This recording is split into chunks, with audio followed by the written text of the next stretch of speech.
What would you do if your long-lost son showed up at your door, broken and desperate, with a family you never knew he had? For me, James Carter, that question became my reality on a rainy October night. The knock came late, hesitant, like someone unsure if they belonged. When I opened the door, there stood my son, Ethan, soaked to the bone, his once bright eyes dulled by years of struggle. Beside him was a woman I didn't know, sharp-featured and guarded, and behind her, a teenage girl with a scowl that could cut glass. They were homeless, Ethan said, and they needed a place to stay. My heart broke for him, but something in the air felt heavier than the storm outside. Ethan was only 19 when he left home, chasing dreams of music and freedom. I'd raised him alone after his mother passed, pouring everything into giving him a stable life. But he was restless, always chasing something I couldn't understand. We fought. He left, and for 10 years, I heard nothing. Now, at 45, I was staring at a stranger who was still my boy. He introduced the woman as Lila, his wife, and the girl as Sophie, her daughter from a previous relationship. They carried 2 duffel bags and a lifetime of unspoken stories. I let them in, thinking it was temporary, a chance to rebuild what we'd lost. The first days were quiet, cautious. Ethan was grateful, helping with chores, his hands trembling as he spoke of shelters and street corners. Lila, though, was different. She lounged on my couch, scrolling her phone, her eyes flicking up only to demand coffee or complain about the Wi-Fi. Sophie, 17, was a storm of her own, slamming doors, blasting music, and ignoring me like I was invisible. I tried to be patient, remembering Ethan's apologies for their rough patch. But then Lila dropped the bomb. "I don't work," she said one morning, casual as if discussing the weather. "Never have, never will. Ethan's got his music gigs, and you seem to have this house under control.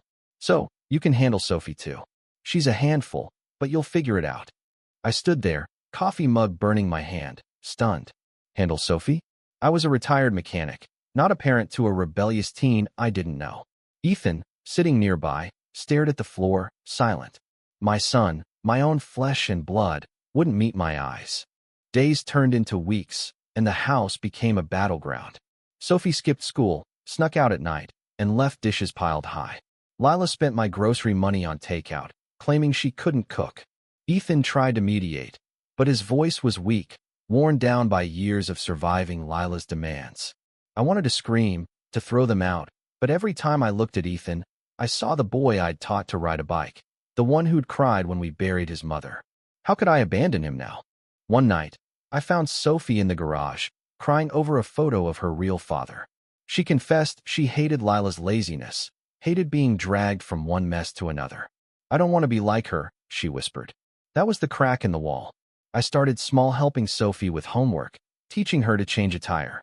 She was sharp, eager beneath the anger. We built a fragile trust, and through her, I saw a way to reach Ethan. I confronted Lila, calm but firm. "This is my home, not a hotel. You contribute, or you leave." She laughed, thinking I was bluffing, but Ethan's head snapped up. For the first time, he spoke against her. "Dad's right," he said, voice shaking. "We can't keep doing this." Lila stormed out, swearing she'd be back, but days passed, and she didn't return. Ethan was devastated, but Sophie seemed lighter, like a weight had lifted. Ethan and I started talking, really talking, for the first time in years. He told me about the streets, the hunger, the shame of failing his family. I told him about my own regrets, the nights I wondered where he was. Sophie, too, opened up, dreaming of college, of a life beyond her mother's shadow. I found a job for Ethan at a local repair shop, and Sophie enrolled in a mechanics course I taught at the community center. It wasn't perfect, but it was a start. Lila did come back, weeks later, demanding money. This time, Ethan stood tall. "We're done," he said, and Sophie nodded, choosing us over her. Lila left, and the house felt like mine again, ours really. Ethan, Sophie, and I weren't just surviving anymore. We were building something. Family isn't just blood, I learned. It's the choice to stay, to fight, to heal together.